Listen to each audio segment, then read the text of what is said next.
বন্ধুরা, প্রতি বছর আষাঢ় মাসের শুক্লপক্ষে দ্বিতীয় তিথি থেকে শুরু হয়ে যায় এই রথযাত্রা। তাই বন্ধুরা, এই বছর অর্থাৎ 2026 সালে 16 জুলাই বৃহস্পতিবার পঞ্জিকা অনুযায়ী এই বছরের রথযাত্রা দ্বিতীয় তিথি অনুসারে 15 জুলাই বেলা 11:50 এই রথযাত্রা উৎসব শুরু এবং শেষ হবে 16 জুলাই সকাল 8:52। সেই কারণে উদয় তিথি অনুসারে 16 জুলাই বৃহস্পতিবার জগন্নাথ বলরাম সুভদ্রার রথ। এই দিন প্রভু জগন্নাথ দেবের কৃপা প্রাপ্ত করার জন্য, বাড়িতে সুখ শান্তি সমৃদ্ধি বজায় রাখার জন্য আমাদের কিছু কাজ বন্ধুরা এই দিন ভুলেও করতে নেই।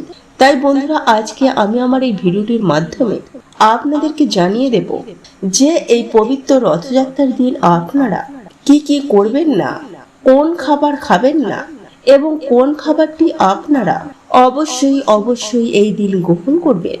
তাই বন্ধুরা, অবশ্যই ভিডিওটি পুরো দেখবেন। চলুন এবার মূল আলোচনায় প্রবেশ করা যাক। তবে মূল আলোচনায় প্রবেশ করার আগে জয় প্রভু জগন্নাথ দেবের জয় লিখে কমেন্ট অবশ্যই করবেন। নাম্বার 1, বন্ধুরা, যদি নিজের সাজানো সংসারকে নিজের হাতে ধ্বংস করতে না চান, তাহলে পবিত্র রথযাত্রার দিন এই 8টি কাজ ভুলেও করবেন না। এর ফলে সংসারে ঘোর অমঙ্গল হবে, দুর্ভাগ্যের শিকার আপনি নিশ্চিত রূপে হবেন। তাই বন্ধুরা, আপনারা যদি আপনাদের স্বামী সন্তানের অমঙ্গল না চান, তাহলে শাস্ত্রের এই বিধিনিষেধ মেনে চলুন, নতুবা জীবনে ভয়ঙ্কর দুর্ভাগ্য নেমে আসবে। বন্ধুরা, আমরা আপনারা প্রত্যেকেই জানি যে এই পবিত্র রথযাত্রা হিন্দু ধর্মের একটি অন্যতম উৎসব। বিভিন্ন শাস্ত্রে এই দিনে মাহাত্ম্যের কথা বর্ণনা করা হয়েছে, যা আর 5টা দিনের মতো নয়। আর আপনি যদি এই পবিত্র রথযাত্রার দিন এই সব কাজগুলি থেকে নিজেদেরকে বিরত রাখেন, তাহলে আপনার জীবনে অখণ্ড সৌভাগ্য আসবে। বন্ধুরা, আপনারা যদি এই ভিডিওটি সম্পূর্ণ দেখেন, তাহলে আপনারা বুঝতে পারবেন যে আমাদের দুর্ভাগ্যের জন্য আমরা নিজেরাই কতটা দায়ী। কারণ এই পবিত্রতম দিনে এই সব কাজগুলি করা একেবারে অনুচিত। এতে প্রভু জগন্নাথ দেব রুষ্ট হবে এবং প্রভু শ্রী জগন্নাথ দেবের আশীর্বাদ ও কৃপা থেকে আপনি এবং আপনার পরিবার বঞ্চিত হবেন। সেই সঙ্গে আপনাদের জীবনে সুখ শান্তি নষ্ট হবে। তাই শাস্ত্রের বিধি বিধান অনুসারে নিজের সৌভাগ্যকে ফিরে পেতে অবশ্যই প্রত্যেককে এই নিয়মগুলি মেনে চলতে হবে। বন্ধুরা, আমি সবার প্রথমে যে কাজটির কথা বলবো তা হলো, বন্ধুরা, এই পবিত্র রথযাত্রার দিন সকালে ঘুম থেকে উঠে কারোর মুখ দেখবেন না। সবার প্রথমেই সকালে ঘুম থেকে উঠে প্রভু জগন্নাথ দেব অথবা রাধা কৃষ্ণের দর্শন করুন। নাম্বার 2, রথযাত্রার দিন বাড়িতে কোনো রকমের জঙ্গল পরিষ্কার করবেন না বা গাছপালা জাতীয় কোনো কিছু একদমই কাটবেন না। নাম্বার 4, এই দিন কোনো রকমের জীব হত্যা বন্ধুরা ভুলেও কিন্তু করবেন না। কারণ প্রভু জগন্নাথ দেব হচ্ছেন জগতের নাথ। এই সৃষ্টির সকল জীব তারই সন্তান। তাই অযথা বন্ধুরা বিনা কারণে কিন্তু এই কার্যগুলি করবেন না। বন্ধুরা, এই পবিত্র রথযাত্রার দিন আপনারা কোনোভাবেই দেরি করে ঘুম থেকে উঠবেন না। কারণ এই দিনের মাহাত্ম্য বন্ধুরা আপনারা আগেই জেনেছেন বা এই দিনটি সম্পর্কে আপনি অবশ্যই অবগত আছেন। তাই বন্ধুরা, শাস্ত্র মতে বলা হচ্ছে যে এই মহাপূর্ণ পবিত্র দিনে কোনোভাবে ঘুম থেকে দেরি করে উঠবেন না। তাই সকাল সকাল ঘুম থেকে উঠে পড়ুন, স্নান করে শুদ্ধ বস্ত্র পরিধান করে আপনি প্রভু জগন্নাথ দেবের যে কোনো মন্ত্র পাঠ করতে পারেন, সূর্যদেবের উদ্দেশ্যে প্রণাম জানাতে পারেন। এতে আপনার জীবনে সৌভাগ্য ফিরবে। যাই হোক বন্ধুরা, এরপর দ্বিতীয় যে কাজটির কথা বলবো তা হলো, পুজোর স্থানে কোনোভাবে চটি বা জুতো পরে ভুলেও যাবেন না। এতে আপনার জীবনে চরম ভয়ঙ্কর দারিদ্রতা নেমে আসবে, সেই সঙ্গে মহাপাপে ডুববেন। হ্যাঁ বন্ধুরা, একই সাথে আপনারা কোনোভাবে প্রভু শ্রী জগন্নাথ দেবের আশীর্বাদ ও কৃপা পাবেন না। এর ফলে প্রভু শ্রী জগন্নাথ দেব আপনার প্রতি রুষ্ট হবে। তাই পুজোর স্থানে কোনোভাবে জুতো বা চটি পরে নিজের বিপদ নিজে ডেকে আনবেন না। বন্ধুরা, আপনিই পারেন আপনার সৌভাগ্যের চাবিকাঠি খুঁজে পেতে।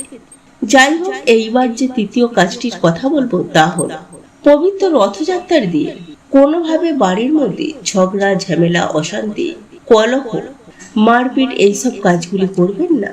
বন্ধুরা, আপনারা হয়তো প্রত্যেকেই জানেন শাস্ত্র মতে যে বাড়িতে ঝগড়া, বিবাদ, কলহ হয় না সেই গৃহেতে সুখ, শান্তি, সমৃদ্ধি বসবাস করে।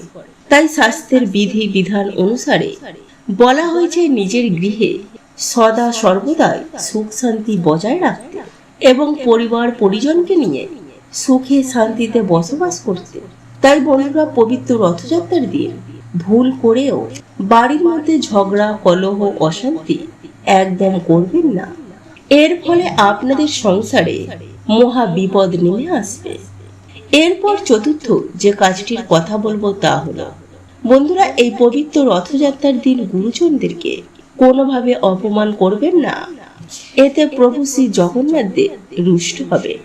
তাই বন্ধুরা, আপনারা এই দিনে কোনোভাবে কোনো পরিস্থিতিতে গুরুজনদের অপমান, কটু কথা বলবেন না। হ্যাঁ বন্ধুরা, তাদের মনে দুঃখ দেবেন না। এতে ভগবান আপনার প্রতি বেজায় রুষ্ট হবেন। ভগবানের কৃপা লাভ থেকে আপনি বঞ্চিত থাকবেন। এরপর পঞ্চমত যে কাজটির কথা বলবো তা হলো বন্ধুরা, এই পবিত্র রথযাত্রার দিন বাড়িতে যদি কোনো অসহায়, দরিদ্র, দুঃখী মানুষ আসে তাকে কখনো ভুল করেও তাড়িয়ে দেবেন না।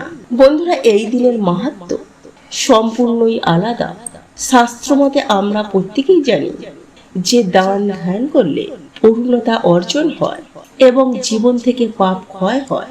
তাই বন্ধুরা, বলা হচ্ছে যে বাড়িতে এই দিনে কোনো দরিদ্র, ভিক্ষুক, খেতে না পাওয়া মানুষদের আপনি তাকে আপনার সাধ্য ও সামর্থ্য মতো অন্ন, বস্ত্র কিংবা অর্থ দান করতে পারেন।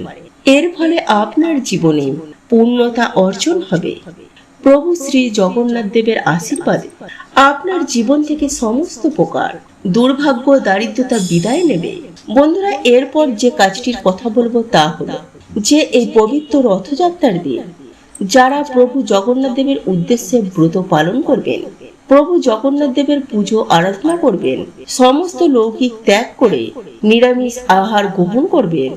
কোনোভাবে আমিষযুক্ত খাবার খাবেন না, কারণ আপনি যদি আমিষযুক্ত খাবার গ্রহণ করেন তাহলে আপনার জীবনে পাপ লাগবে, পূর্ণতা অর্জন আর হবে না। তাই বন্ধুরা, আপনাদেরকে এই বিষয়টি খেয়াল রাখতে হবে। আশা করি আপনারা প্রত্যেকেই ভালোভাবে বুঝতে পারছেন যে এই পবিত্র রথযাত্রার দিনের মাহাত্ম্য কতখানি। বন্ধুরা, প্রভু শ্রী জগন্নাথ দেবকে সন্তুষ্ট করতে, প্রভু জগন্নাথ দেবের কৃপায় আর্থিক উন্নতি, সুখ শান্তি, সমৃদ্ধি ফেরাতে, পরিবার থেকে দুর্ভাগ্য কাটাতে আপনাদের এই নিয়মগুলি প্রত্যেককেই মেনে চলতে হবে। কারণ এই আষাঢ় মাসের বিশেষ তিথিতে পবিত্র রথযাত্রা পালন করা হয়ে থাকে। আর আমাদের হিন্দু ধর্মে প্রধান অন্যতম একটি উৎসব এই রথযাত্রা। তাই শাস্ত্রের বিধি বিধান অনুসারে বলা হচ্ছে যে আপনারা এইসব কাজগুলি থেকে বিরত থাকে, তাহলে প্রভু শ্রী জগন্নাথ দেব আপনার প্রতি সন্তুষ্ট হবে। প্রভু জগন্নাথ দেবের কৃপায় আপনার জীবনে উন্নতি অবশ্যই হবে। এছাড়াও আপনারা যদি অখণ্ড সৌভাগ্যের অধিকারী হতে চান, তাহলে এই পবিত্র রথযাত্রার দিন সন্ধ্যাবেলা বাড়িতে যদি প্রভু শ্রী জগন্নাথ দেবের মূর্তি বা ছবি থেকে থাকে, সেখানে অতি অবশ্যই প্রভু শ্রী জগন্নাথ দেবের উদ্দেশ্যে একটি ঘিয়ের প্রদীপ প্রজ্বলন করুন এবং জগন্নাথ দেবের পুজো আরাধনা করুন।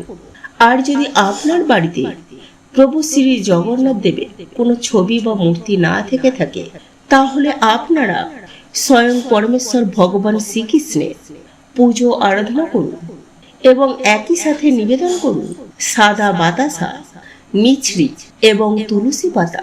বন্ধুরা, আপনারা যদি এই তিনটি জিনিস দিয়ে প্রভু জগন্নাথ দেব এবং প্রভু শ্রীকৃষ্ণের পুজো আরাধনা করতে পারেন, তাহলে প্রভু শ্রী জগন্নাথ দেবের অশেষ কৃপায় আপনি ধনবান হয়ে উঠবেন। আগামী 27শে জুন শুক্রবার পবিত্র রথযাত্রার দিন প্রভু জগন্নাথ দেবের যদি ফটো বা কোনো মূর্তি থেকে থাকে বা ভগবান শ্রীকৃষ্ণের মূর্তি বা চিত্র থেকে থাকে, তাহলে সেখানে আপনি কাঁঠাল দিয়ে পুজো অবশ্যই করুন। হ্যাঁ বন্ধুরা, আপনারা একেবারে ঠিকই শুনেছেন, কারণ আপনারা প্রত্যেকেই জানি যে প্রভু জগন্নাথ দেবের অত্যন্ত প্রিয় ফল এই কাঁঠাল। তাই পবিত্র রথযাত্রার দিন প্রভু শ্রী জগন্নাথ দেবের উদ্দেশ্যে কাঁঠাল অতি অবশ্যই ভোগ হিসাবে নিবেদন করুন এবং এই কাঁঠাল প্রভু শ্রী জগন্নাথ দেবের ভোগ হিসাবে আপনারা সপরিবারে এটিকে গ্রহণ করুন। প্রভু জগন্নাথ দেবের অশেষ কৃপায় আপনার সুখ শান্তি সমৃদ্ধি দিনে দিনে বৃদ্ধি পাবে এবং আপনি যে তুলসী পাতা, মিছরি ও সাদা বাতাসা প্রভু শ্রী জগন্নাথ দেবের উদ্দেশ্যে নিবেদন করেছিলেন, সেই মিছরি, বাতাসা এবং তুলসী পাতা সপরিবারে প্রসাদ স্বরূপ গ্রহণ করুন। এর ফলে সারা জীবন সুস্থ নিরোগ হয়ে দীর্ঘদিন ধরে বেঁচে থাকতে সক্ষম হবেন। বন্ধুরা, শাস্ত্র অনুসার সকাল ও সন্ধ্যাকে সব থেকে গুরুত্বপূর্ণ বলে মনে করা হয়েছে। তাই এই দুই সময়ে আমাদের বাড়িতে পুজো অর্চনায় আমাদের বাড়িতে সৌভাগ্যের আগমন হয়। এতে দেবদেবীরা প্রসন্ন হন। তাই সকালে ঘুম থেকে উঠেই কিছু কার্যে আমাদের বাড়ি থেকে সকল প্রকার দুর্ভাগ্যের নাশ হয়ে যায়। বিষ্ণু পুরাণে ভগবান বিষ্ণু নিজে বলছেন, যে ব্যক্তি সকালে ঘুম থেকে উঠে এই কার্যগুলো করে সেই বাড়িতে স্বয়ং মা লক্ষ্মীর নিবাস হয়। যেমন যে বাড়ির মানুষেরা সকালে তাড়াতাড়ি ঘুম থেকে উঠে এবং সকালে স্নান করে নেয় এবং স্নান করে এসে ঠাকুর ঘরে একটি প্রদীপ ধরায়, ভগবানের সামনে ধূপ ধুনো ধরায়, ভগবানের মন্ত্র জপ করেন, তুলসী মঞ্চে জল অভিষেক করে, সেই বাড়িতে স্বয়ং লক্ষ্মীনারায়ণের বাস হয়। তাই বন্ধুরা, আপনারা এই দিন সকালে ঘুম থেকে উঠে একটি প্রদীপ জ্বালিয়ে হাতে একটি 1 টাকার কয়েন নিয়ে মা লক্ষ্মী কিংবা প্রভু শ্রী জগন্নাথ দেবের সামনে আপনারা এই মন্ত্রটি পাঠ করবেন। বিশেষ করে বাড়ির মা বোনেরা অবশ্যই করবেন। আর মন্ত্রটি হচ্ছে বন্ধুরা, ওং লক্ষ্মী মহালক্ষ্মী এহি এহি সর্ব সৌভাগ্য দেহি মে সহা। বন্ধুরা, এইভাবে আপনারা এই মন্ত্রটি পাঠ করে তারপর সেই টাকাটিকে আপনারা মা লক্ষ্মীর চরণে রেখে দেবেন। এছাড়াও বন্ধুরা, এই পবিত্রতম দিনে এই মন্ত্রটিও আপনারা জপ করে এই টাকাটিকে রাখতে পারেন। আর এই মন্ত্রটি হলো, নীলাচলে নিবাসন নিত্যায় পরমাত্মায় বলভদ্র সুভদ্রা শ্রী জগন্নাথ নমো নমঃ। বন্ধুরা, এই মন্ত্রটি যদি আপনারা 3 বার জপ করতে পারেন তাহলে দেখবেন কিছু দিনের মধ্যে আপনাদের বাড়িতে কেমন সুখ শান্তি সমৃদ্ধির আগমন ঘটেছে। আপনাদের বাড়ি থেকে সকল দুর্ভাগ্যের নাশ হয়ে যাবে। যাই হোক বন্ধুরা, এইবার আমি আপনাদেরকে জানিয়ে রাখি, আগামী 27শে জুন শুক্রবার পবিত্র রথযাত্রার দিন কোন ফলটি পেলে আপনারা হাতছাড়া করবেন না, তা হলো বন্ধুরা কাঁঠাল। হ্যাঁ বন্ধুরা, পাকা কাঁঠাল আপনারা যেখানেই দেখতে পান না কেন আপনারা এই ফল বাড়িতে কিনে আনুন এবং সন্ধ্যাবেলায় প্রভু জগন্নাথ দেবের কোনো চিত্র বা মূর্তি থেকে থাকে তাহলে প্রভু জগন্নাথ দেবের কাছে আপনারা ভোগ হিসাবে নিবেদন করুন। আর যদি প্রভু জগন্নাথ দেবের কোনো মূর্তি বা চিত্র না থেকে থাকে তাহলে স্বয়ং পরমেশ্বর ও শ্রীকৃষ্ণ ও রাধা রানীর কাছে এই ফল ভোগ হিসাবে নিবেদন করুন। তবে ভগবান শ্রীকৃষ্ণ অথবা প্রভু জগন্নাথ দেব, আপনি যেখানে এই ফল ভোগ হিসাবে নিবেদন করুন না কেন, এই ফলের সাথে তুলসী পাতা অবশ্যই নিবেদন করবেন। তারপর আপনারা আপনাদের সাধ্য ও সামর্থ্য মতো ভগবানের পুজো আরাধনা করে এই ফল প্রসাদ স্বরূপ সপরিবারে গ্রহণ করবেন। দেখবেন সারা বছর যেমন ভগবানের কৃপায় সুস্থ ও নীরোগ থাকবেন, ঠিক তেমনই আপনাদের জীবনে সারা বছর টাকার বৃষ্টি হবে। হ্যাঁ বন্ধুরা, এই ফল হলো সৌভাগ্যের চাবি। তাই এই ফল যদি এই দিন আপনারা নিশ্চিন্তে খেয়ে নিতে পারেন তাহলে আপনাদের জীবনে তথা আপনাদের বাড়িতে অর্থ, সুখ, শান্তি, সৌভাগ্যে ভরে উঠবে।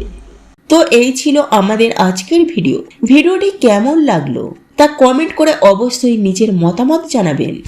ভালো লেগে থাকলে অবশ্যই একটি লাইক করবেন কমেন্টে ভক্তি, ভালোবাসা ও শ্রদ্ধার সহিত জয় মা লক্ষ্মী দেবীর জয় বা জয় শ্রীকৃষ্ণ রাধে রাধে একটি বারের জন্য হলেও লিখে যাবার জন্য অনুরোধ জানাচ্ছি। আর আপনি যদি আমাদের চ্যানেলে নতুন দর্শক হয়ে থাকেন তো বিশেষভাবে অনুরোধ করব চ্যানেলটি অবশ্যই সাবস্ক্রাইব করে পাশে থাকা নোটিফিকেশন বেল আইকনটি অন করে রাখবেন। তাহলে সকলে সুস্থ থাকুন, ভালো থাকুন, পরম করুণাময় ঈশ্বরের অশেষ কৃপায়। তো আবারও কথা হবে আপনাদের সাথে নতুন কোনো ভিডিওর বিষয় নিয়ে।